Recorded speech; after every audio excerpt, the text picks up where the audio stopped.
Domingo Drago, presidente de Rumbo Perumín, señaló que el país ha logrado un crecimiento significativo en el PBI minero, con un aumento del 3.8% en comparación con el año anterior, cifra que supera la caída registrada en 2023, gracias a que el Perú ofrece una amplia variedad de minerales, aunque destacó principalmente el cobre, que aporta más de la mitad del PBI del sector.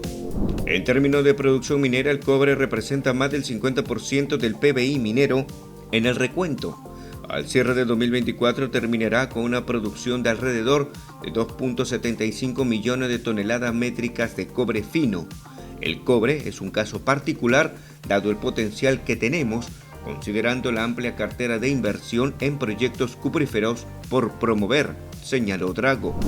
En cuanto a otros minerales, Drago mencionó que a pesar de los desafíos, el oro formal representa alrededor del 30% del PBI minero, se mantiene estable con una producción aproximada de 3.5 millones de onzas en 2024.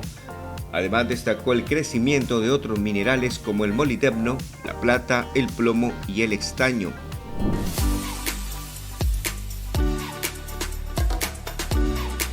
A pesar de los atentados de mineros ilegales, Minera Poderosa continuará invirtiendo en proyectos de exploración en la región La Libertad, las cuales se centrarán en la zona de Patás, un área conocida por su potencial aurífero. Así lo afirmó Pablo de la Flor, gerente de asuntos corporativos de la compañía. También destacable, somos la empresa que más invierte en exploraciones. Básicamente proyectos de exploración en la zona en la que ya operamos. Estamos hablando de proyectos que están en Patás, ¿no es cierto? Y felizmente hemos sido bendecidos pues, con un macizo rocoso que tiene depósitos interesantes, importantes, y el desafío es seguir explorando y seguir desarrollando todo el potencial de estas cosas. Pero nuevamente, es muy importante que si queremos transformar la riqueza minera del país en desarrollo sostenible, que pongamos un punto final a esta situación tan terrible que vivimos con el Reinfo y el crecimiento de la minería ilegal, con todo lo que eso significa en términos de su vinculación con otros ilícitos que ya conocemos. Cabe señalar que según el Ministerio de Energía y Minas, Minera Poderosa es el segundo productor aurífero del país, con una participación del 8.4% de la producción total acumulada a noviembre de 2024, solo por debajo de Minera Yanacocha, con un 10.3%.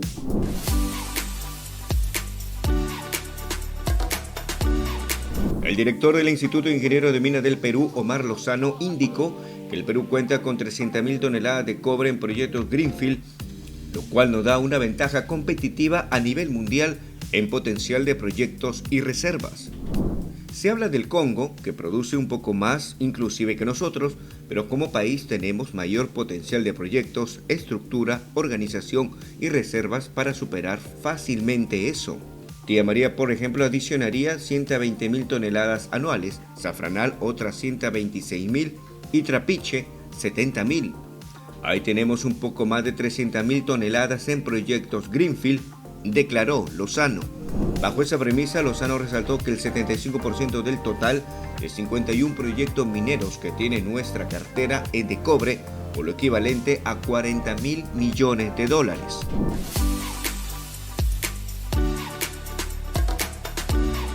Cerro Corona, la mina de oro operada por Gold Fields en Cajamarca, proyecta una producción anual de 100.000 onzas de oro durante su extensión de vida útil prevista hasta el año 2030.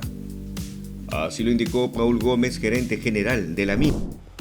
Durante todo este proceso de años, desde el 2018 hasta la fecha, hemos realizado una serie de estudios de prefactibilidad y factibilidad que nos han demostrado la viabilidad económica y sostenible de esto.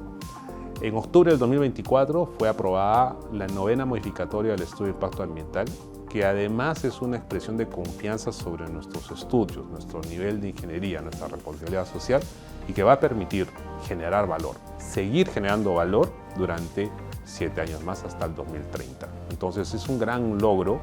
El concepto de esta extensión de vida útil es en realidad arrancar con un proceso de high grading de los primeros años, estoy hablando justamente en el 2023, 24, 25, y luego entre el 2026 al 2030 es un remanejo de stocks de baja ley que han sido acumulados los años anteriores. Entonces, no es que sea ley marginal, es una ley adecuada para mantener una producción por encima de las 100.000 onzas cada año, pero evidentemente se reduce comparativamente a la producción de los años anteriores. En otro momento, Gómez precisó que la compañía invertirá aproximadamente $40 millones en los próximos 2 años, en proyectos que aseguren la continuidad de las operaciones. Uno de los más importantes es la construcción de una relavera dentro del Tajo.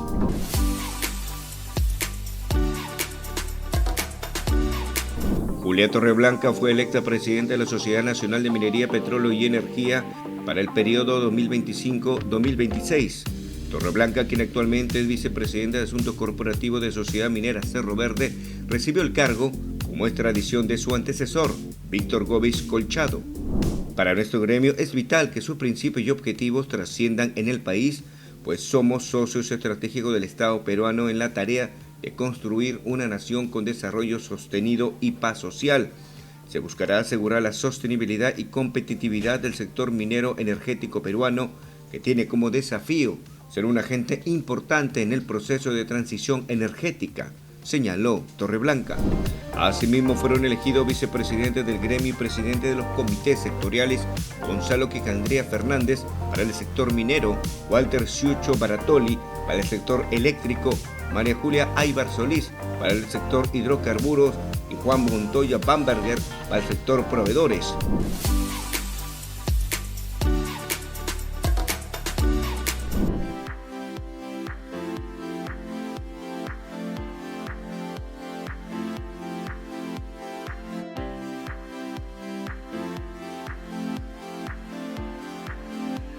Este es el centro de control más importante de transmisión que tiene el Perú hoy en día.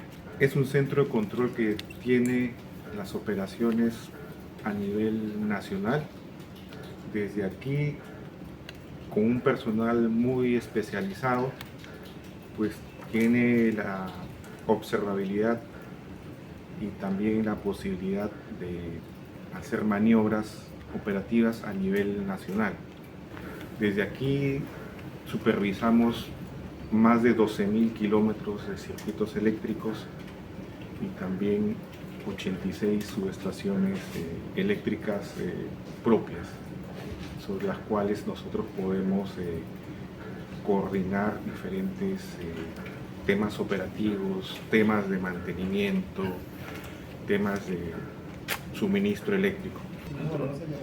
Desde este centro de control se coordinan con empresas generadoras, con otras empresas transmisoras, distribuidoras, clientes, con el COES, que también es el coordinador de operación económica del sistema nacional, para que todo fluya correctamente, que es asegurar el suministro eléctrico con calidad. Aquí tenemos redes de transmisión que llegan hasta 500.000 voltios. Se transmite muchísima energía de un punto a otro. Bueno, el Centro de Control de Red viene trabajando durante muchos años a través de ingenieros, entre ellos electricistas y mecánicos electricistas. Opera por 24/7 durante todos los días del año y consta de 3 puestos de trabajo, un supervisor y 2 analistas de la operación. Entre ellos coordinan, interactúan para que cuando existan actividades asociadas a mantenimiento o atención a fallas puedan coordinar con otros agentes y con el operador nacional, con el COES, para poder restablecer rápidamente los activos, ¿no?, en el sistema de transmisión. A su vez también están monitoreando constantemente, supervisando las variables eléctricas, como pueden ver en el sistema SCADA, para lograr que la calidad de la tensión y en el sistema eléctrico se mantenga en valores adecuados. Ellos trabajan sobre un sistema SCADA importante para supervisar y controlar nuestros equipos, pero también se apoyan en otras herramientas. Actualmente tenemos una herramienta denominada el PySystem, es un sistema historiador de datos que permite hacer analítica dentro de las variables que manejamos, ¿sí? Y le ayuda mucho para tomar decisiones. También tienen otras herramientas de datos también, como se llama el interfaz SIGO, que te ayuda a registrar información operativa y en adelante para que tomes decisiones. Entonces ellos están interactuando con estas herramientas para poder tener información en tiempo real y que esto mejore la productividad y también ayude a que los equipos y los equipos de trabajo, equipos en el sistema eléctrico se mantengan de una manera segura, ¿no? Y a su vez también tengamos buena disponibilidad de la red del sistema de transmisión. Nosotros tenemos acá en la empresa diversos escenarios como parte del plan de continuidad de la operación de este centro de control. Entonces, año a año nosotros practicamos un escenario distinto. Por ejemplo, el año pasado hemos practicado la pérdida de comunicaciones de este centro de control en particular. Entonces, si no hay comunicación, entonces toda la información que llega aquí al SCADA, que es la información que a los ingenieros de turno les permite operar, se pierde. Entonces ellos, nosotros, todo el equipo de operación de tiempo real tiene que trasladarse al equipo alterno. Entonces, y ese traslado tiene que ocurrir en tiempos mínimos ya establecidos, entonces esta subestación donde está nuestro centro de control alterno tiene un centro de control con las mismas condiciones, ¿no? El mismo SCADA que tenemos acá se tiene allá en la subestación y desde ahí hacemos estas operaciones de tal manera que se garantiza la continuidad de nuestras operaciones para de esta manera continuar operando la red, continuar transmitiendo los 7.000 megavatios, 7.000 megavatios de demanda que se tiene, de máxima demanda diaria en el sistema, ¿no? Hoy nos encontramos en el centro de control de ISAREP, aquí en la sede de San Juan. En este centro de control se tienen las operaciones de más de 12.000 kilómetros de circuitos eléctricos y de 86 subestaciones eléctricas donde trabajan personal especializado, donde estamos comprometidos con la excelencia operacional y con asegurar la calidad de un suministro eléctrico a nivel nacional. ISAREP es la empresa de transmisión más importante que tiene el país y hoy en día estamos llegando a 21 departamentos de todo el Perú. Estamos desde Tumbes a Tacna, estamos de costa, estamos en la sierra, estamos en la selva y nosotros tomamos la energía de las empresas de generación y lo llevamos hasta barras de entrega a las distribuidoras. Tenemos un compromiso de asegurar que la electricidad llegue a todos los hogares, a todos los usuarios, escuelas, colegios. Estamos comprometidos a nivel nacional con que la calidad y el trabajo que se hace acá sea pues seguro y confiable.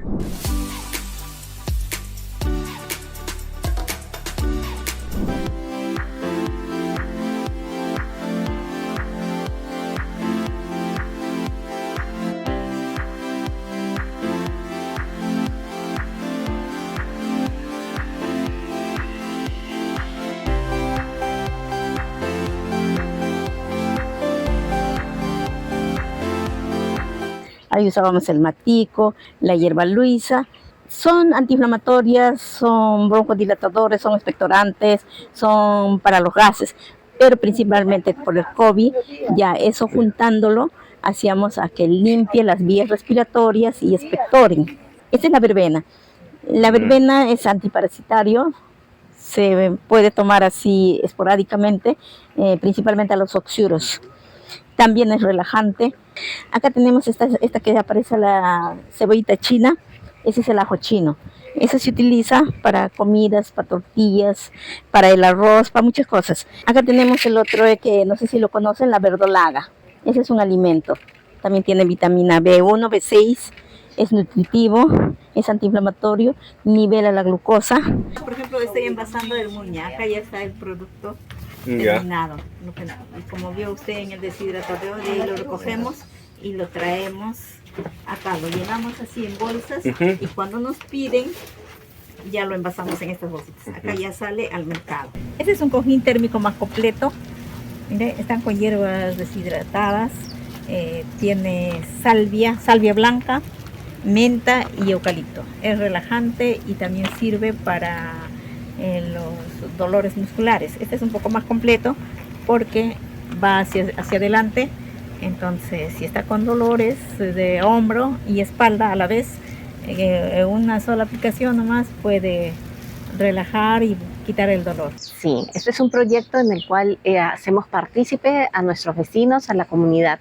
Este proyecto nació en el 2019 como parte de un desafío de innovación abierta, en donde invitamos a emprendedores sociales para que pudieran presentar diversos proyectos para realizar en esta zona de servidumbre, o sea, todo lo que está debajo de la línea de transmisión.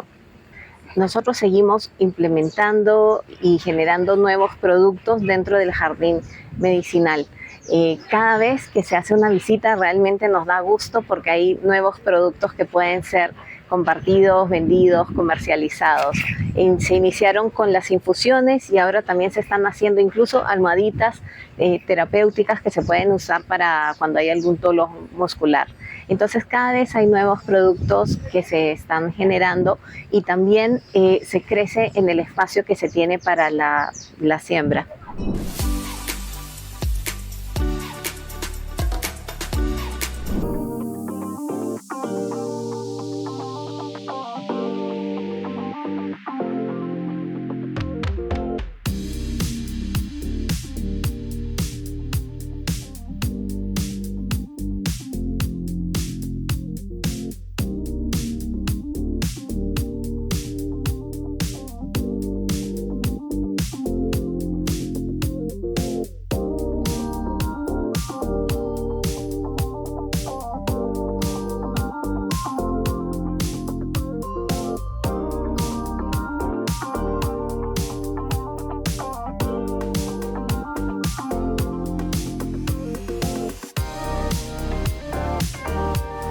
El Consejo Directivo de la Sociedad Nacional de Industrias ha querido rendirle un merecido homenaje al doctor Julio Velarde por su destacada trayectoria profesional al frente del Banco Central de Reserva del Perú.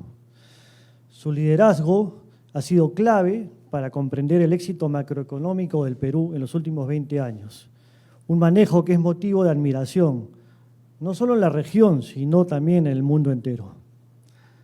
Cuando los inversionistas del Perú y de todo el mundo analizan al Perú, a menudo se preguntan cómo es posible que a pesar del caos político, la economía mantenga su estabilidad.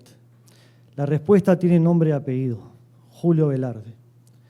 Su gestión ha sido el ancla de nuestra estabilidad macroeconómica, permitiendo que el país resista a crisis externas e internas sin perder el rumbo, incluyendo la gran crisis del 2008 y la pandemia causada por el COVID del 2020.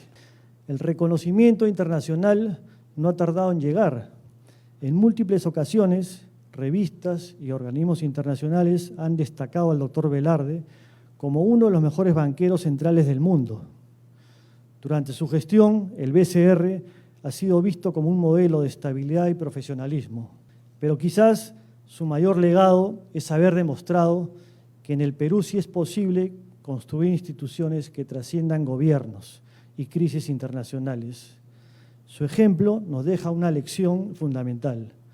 El crecimiento sostenido no se logra con improvisación, sino con rigor técnico, disciplina y visión de largo plazo. Gracias, Julio, porque estos años de turbulencia política pudieron haber sido mucho peores si no fuera por la estabilidad económica que al mando del BCR supiste asegurar para el país. Somos el país ahora y de más años seguidos la inflación más baja, de un dígito. Llevamos casi 29 años, van a ser 29 años dentro de poco. Se mencionó el COVID, lo mencionó, no me recuerdo si Miguel o tú, Gustavo, y bajamos la tasa casi a cero. La tasa de lejos más baja en América Latina, 0.25 fue la tasa que teníamos, fue la más baja en emergentes. Credibilidad toma años construirla. Esta credibilidad es la que nos permitió también ahora, en este evento que afectó la inflación en todo el mundo, no haber subido tanto la tasa. Colombia, México, Brasil, Chile subieron a más de 10% la tasa. Nosotros solo subimos a 7,75. Esta confianza creciente en la moneda que hace que las expectativas de inflación estén mejor ancladas. O sea, al haber logrado credibilidad no tenemos que hacer gestos tan excepcionales para estar haciendo que la confianza en que la inflación va a ser controlada siga. Es decir, no tenemos que ajustar tanto. Ningún político, congresista, ministro, presidente, se le ocurrió nunca sugerir un nombre para que inicie el Banco Central. O sea, nadie lo ha pedido, no se les ocurre, mientras otra parte sí. Hay presiones continuas para que incorporen nuevos miembros, ¿no? Pues es un trabajo de equipo. Yo creo que lo que hemos conseguido en estos años es un Banco Central cada vez más profesional. En el banco todo se ha entrado por el curso del Banco Central, no ha habido influencia política.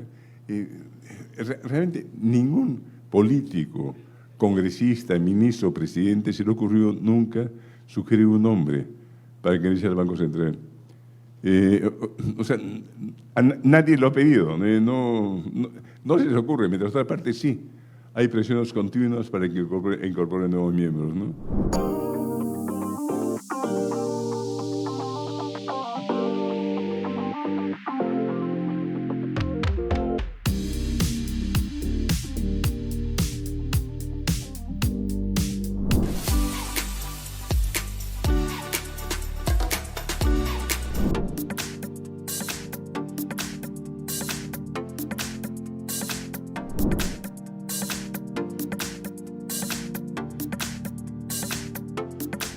Pero en verdad es un problema transversal a todo el aparato económico del país. La informalidad es un gran problema que tenemos que enfrentar como Estado, y no solo es del sector minero, ¿no? Creo que ahí hay mucho por hacer. Ahora, lo que ha ocurrido es que la minería ilegal o la criminalidad en el sector minero se ha camuflado, ¿no?, detrás de la minería pequeña, informal, y ha podido desarrollar grandemente en el Perú. Y ya ese es otro problema, ya no es un problema de formalización, es un problema de criminalidad, con todo lo que la criminalidad conlleva. Fundamentalmente desinstitucionalización del país, es decir, las instituciones pilares de la democracia están siendo corrompidas, corroídas, ¿no? Tú tienes zonas del Perú donde prácticamente es terreno liberado, zonas liberadas, no existe el Estado, no existe el Estado de Derecho. Las empresas tienen que contratar seguridad privada y la seguridad contrata seguridad para la seguridad y es una espiral de violencia cada vez más grave, ¿no? Entonces, creo que es importante distinguir, ¿no?, lo que es formalización de lo que es lucha contra la criminalidad. Que estén camuflados y que busquen confundirse no debe hacernos caer en ese juego, ¿no? Y hay que tener claro que son dos estrategias muy distintas.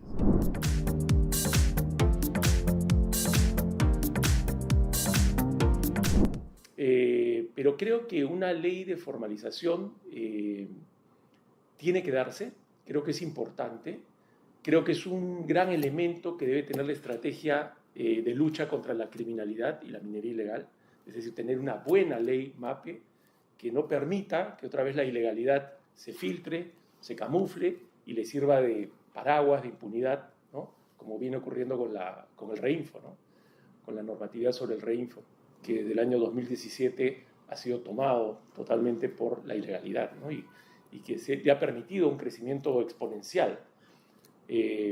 Claro, el precio de los metales acompaña también este crecimiento de la ilegalidad, pero el REINFO ha sido un mecanismo definitivamente favorable para que esta ilegalidad prospere, ¿no? Tanto así que ya ha desplazado al narcotráfico y hoy día es la actividad criminal más importante económicamente hablando del Perú. Creemos que sí, debe darse una ley MAPE. Algunos elementos que debe tener, yo he identificado 4 elementos fundamentales que debe tener una ley MAPE. El primero es que tiene que estar acotada en el tiempo. Cuando un proceso de formalización no tiene cotas temporales, se convierte en una ley regular. Es decir, una ley de formalización apunta a un deber ser, ¿no? Es decir, tú eres alguien que ejerce una actividad, pero tienes que tener un mínimo de formalidad. Y ese es un deber ser que te plantea la norma. En el interín, en el proceso de adecuación a este deber ser, que es la norma a la que debes llegar, hay un proceso de formalización. Pero es un proceso que debe tener un inicio y un fin, y un límite en el tiempo. Si una ley MAPE no tiene un límite en el tiempo, ya hay que sospechar de ella, porque ya se convirtió en una regla, donde la regla es la informalidad, ¿no? Entonces, eso no podemos permitirlo, ¿no? Toda ley de formalización, toda ley de adecuación a un estándar tiene que tener un tiempo, un plazo, ¿no? Para que las personas se adecúen a ese estándar. Y quienes no lograron adecuarse, bueno, serán perseguidos como ilegales. Pero por esencia, ¿no? Toda norma de formalización, de adecuación, tiene que tener cotas en el tiempo. Otro elemento importantísimo que creo que debe tener esta ley de formalización es no cometer los errores del reinfo, ¿no? Por ejemplo, a pesar de que estés en un proceso de formalización, tienes que tener control. El control es inevitable. Si los formales tenemos control, con mayor razón los que están en vías de formalización, porque justamente son sujetos que están menos visibles y por lo tanto el daño que pueden causar es mayor, es irreparable en muchos casos. Entonces, el control tiene que hacerse en todas las etapas de la formalización. Entonces, hay propuestas de ley MAPE que plantean, como el reinfo, que no haya control, no haya fiscalización, ¿no? Entonces, tú tienes gente que está haciendo minería en áreas naturales protegidas y, sin embargo, los fiscales no pueden denunciar por delitos ambientales porque el reinfo te dice, no, la norma te dice que todo inscrito en el reinfo no lo puedes investigar por delito ambiental, ¿no? Comercialización de explosivos, transporte de insumos, de materiales, de minerales, no puedes fiscalizarlos, no puedes controlarlos, y eso genera problemas como los que hemos visto hace poco en Trujillo, donde ya ha habido un atentado, creo yo, de otro nivel contra el Ministerio Público, y uno dice, caramba, no se controla los explosivos y esos explosivos terminan causando otro tipo de atentados que ponen en riesgo la seguridad ya de toda la ciudadanía, no solo de las mineras o el sector minero. Entonces, un segundo elemento creo que es este elemento del control, de la fiscalización, que debe acompañar a todo proceso de formalización. Un tercer elemento es que no se ponga en riesgo, con pretexto de esta formalización, no podemos poner en riesgo la competitividad minera del país, ¿no? Si un proyecto de formalización está planteando que para formalizar al pequeño tengo que destruir el sistema de concesiones, acortar los plazos de concesiones, entonces estoy dinamitando el sistema formal para darle cabida supuestamente al informal. Entonces, no se trata de destruir lo que ya funciona. Tenemos un sistema que, mal que bien, es competitivo. Desde los años 90, el Perú viene siendo atractivo a la inversión minera, a la inversión en general, pero a la inversión minera en particular, y creo que el sistema hay que mejorarlo. Tenemos que seguir luchando por ser cada vez más competitivos, porque el mundo compite por las inversiones y por las buenas inversiones, ¿no? Siempre queremos que al Perú lleguen los mejores capitales, las mejores empresas, que tengan las mejores prácticas medioambientales, sociales, y eso se hace siendo competitivos, no quitándole, no restándole competitividad al país. Entonces, por ejemplo, una propuesta que dice, sin ningún análisis técnico, no, 30 años de concesión es mucho. Entonces, por eso es que los pequeños no pueden formalizarse, porque no tienen acceso a las concesiones. Lo único que hace es dinamitar la seguridad jurídica sobre la cual se basa el sistema de inversión, ¿no? Todo proyecto de inversión en minería es a largo plazo. Entonces, ese es otro elemento que hay que tener cuidado, ¿no? Que una ley MAPE no puede destruir lo que hoy día funciona como un sistema que nos hace competitivos. Esos son los elementos que yo destacaría, ¿no? Que una ley MAPE debe tener, y obviamente que se busque, nuevamente, insisto, formalizar en un plazo y no cobijar a la ilegalidad, la cual debe ser perseguida con otras estrategias.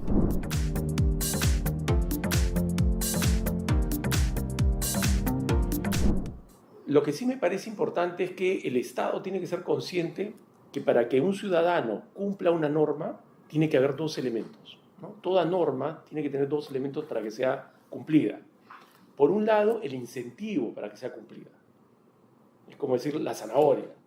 ¿Por qué alguien está interesado en respetar las señales de tránsito y parar en el rojo? Porque nos da orden, porque nos permite la convivencia, porque si mi hijo está cruzando me gustaría que alguien respete y no lo choque. En fin, tenemos que encontrar esa ventaja que ve el ciudadano por el cual le resulta mejor cumplir la norma que no cumplirla. Y ahí yo creo que el Estado se ha desconectado de este fenómeno de la minería pequeña y artesanal y ha dejado de escuchar las verdaderas necesidades, ¿no? Además que no es un fenómeno solo del Perú, la formalización es un esfuerzo que hacen todos los estados del mundo, sobre todo en Latinoamérica. Hay mucha experiencia de experiencias que han tenido éxito más que otras. Entonces podría recurrirse mucho a la experiencia comparada de otros países que han tenido mayor éxito que el Perú en la formalización. Pero el otro elemento para que la norma sea cumplida es cuando este no funciona y voluntariamente uno no cumple la norma, el Estado tiene que ser capaz de fiscalizar el cumplimiento de la norma y sancionar, porque eso es el Estado finalmente. El Estado es la regulación de la fuerza, ¿no? Y esa fuerza tiene que ser empleada cuando alguien voluntariamente no cumple la norma. Entonces, ¿de qué sirve una norma si el Estado no está presupuestado, no ha destinado recursos para hacer cumplir esa norma? Si yo doy una norma para no pasarse el rojo y todo el mundo se pasa el rojo y yo veo que todo el mundo se pasa el rojo y a nadie lo multan, a nadie le quitan el brevete, entonces la gente va a terminar por incumplir la norma de manera general. Entonces, los dos elementos son fundamentales. Tiene que ser una norma que conecte con los intereses del ciudadano, del actor económico en ese momento determinado, pero también se requiere el otro elemento que es el control y la fiscalización. En el Perú, el otro día veía cifras, somos de los países en el mundo que, visto el PBI, destina un menor presupuesto a lo que es control de la normatividad. Es decir, somos muy buenos para dar normas, tenemos una serie de normas para todo, pero destinamos muy pocos recursos a la fiscalización del cumplimiento de esas normas. Entonces, yo no sé qué es peor, si tener normas que no se cumplen o no tener nada, ¿no? Creo que lo primero es peor, porque tú sientes que tienes seguridad jurídica, pero en la práctica nadie cumple esa normativa. Entonces, el Estado tiene que darse cuenta ahí de que tiene que destinar mayores recursos al cumplimiento de la norma, a la fiscalización.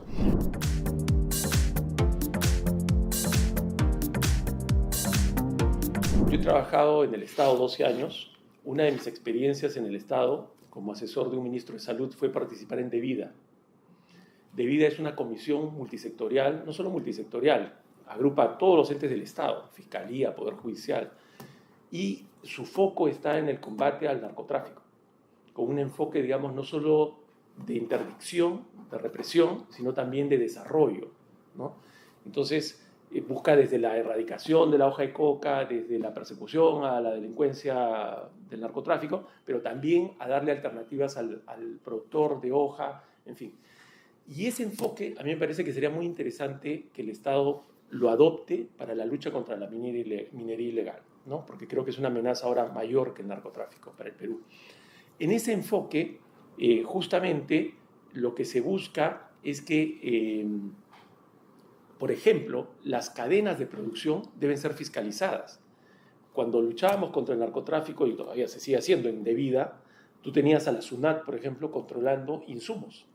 Entonces, si había una compra de querosene más allá de lo regular, SUNAT podía cruzar información y decir, bueno, tú estás comprando querosene, ¿no?, que es un insumo para producir la cocaína, sin embargo, no estás declarando en tus productos lícitos este producto. Por lo tanto, a algún lado se ha ido el insumo, que no es al producto final. Ese tipo de cruce de información no solo lo hace la UIF, que es la Unidad de Inteligencia Financiera, con el tema de lavado de activos, sino también con los insumos que utiliza la minería ilegal, por ejemplo, para producir sus productos. Entonces, cuando tú planteas una lucha como Estado contra un problema, como es la minería ilegal, estas diferentes entidades empiezan a cruzar información. Y entonces realmente se puede dar una batalla real y con probable éxito contra el problema. el tema de los insumos por SUNAT es un elemento, el dinero, para evitar el lavado de activos, ¿no? Y el control de la bancarización del dinero, me parece que es fundamental. Pero hoy, si tú ves cómo se está luchando contra la minería ilegal, se sigue pensando que es un problema del Ministerio de Energía y Minas, ¿no? De la Dirección de Formalización. Y tú dices, lo mismo se pensaría en algún momento del narcotráfico. Era un problema del Ministerio de Agricultura y de algunos cocaleros que se habían dedicado a esta práctica ilegal. Creo que el problema ya desbordó. Creo que hechos como los que ocurrió en Trujillo nos hacen ver que es un problema mayor y que no solo puede ser atendido, no debe ser solo atendido por el Ministerio de Energía y Minas, sino que el Estado en su conjunto tiene que empezar a defenderse contra una amenaza tan grande como lo es hoy en día la minería ilegal.